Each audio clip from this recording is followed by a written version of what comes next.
Croeso nôl I Pharc Beicio Cymru ar gyrion Merthyr Tydfil ar gyfer cymal ola pencampwriaeth Prydain. Adeg yma llynedd agorwyd y parc yma am gost o 2 filiwn o bunnoedd, felly mae heddiw yma yn coroni blwyddyn llwyddiannus iawn i'r parc. Mae wedi bod yn ddiro llawn cyffro, llawn cystadlu ac hefyd llawn dathlu, hynna oherwydd bod Manon Carpenter pencampwraig newydd y byd yma ac yn gynharach eisiau chyfarfod hi weld sut mae hi'n paratoi ar gyfer y diwrnod. Just before we come to the race site, at a World Cup, say, we get there about 5 days before the race and we'll chill out a bit, just like relax from travelling and go for a little ride, get your legs fresh again. And then you walk the track the day before practice, go have a look, like check your lines out, see where you want to go really and what you want to try and what looks scary. And then you have your first day practice, so you'll just have a look on the track, see what's working, what doesn't work, you know, what feels like it's going to be fast, which I'm race run. I kind of got good at controlling my nerves, I think, this year. You kind of get yourself excited, listen to some music, get your heart rate going. And then kind of like you want to be thinking positive thoughts, not like, oh, I might crash, this might go wrong. You know, you want to be like, yeah, it's going to go well, you know, and attack it and go fast and just get in like a good mood, get your head in a good place.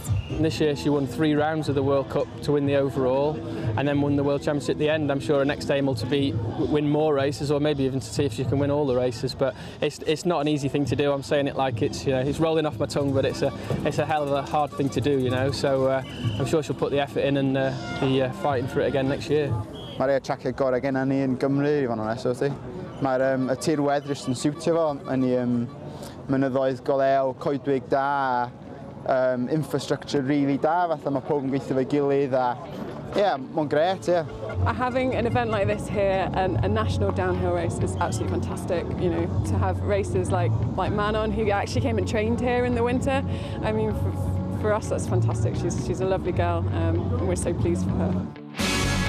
Fe ddechreuodd pencampwriaeth cenedlaethol Prydain yn Llangollan a 6 mis yn ddiweddarach mae'r 5ed cymal a'r cymal olaf yn cael ei gynnal ym Pharc Beicio Cymru, Merthyr Tydfil. Yn y ras ieuenctid, fe orffennodd un o obeithion fwyaf disglair Cymru am y dyfodol, Taylor Vernon, yn gyntaf. Mae'n ryfeddol bod Tay, fel mae'n cael ei adnabod i'w ffrindiau, yn gallu cystadlu tymor yma. Hynny oherwydd fe dorrodd ei gefn dim ond blwyddyn yn ôl.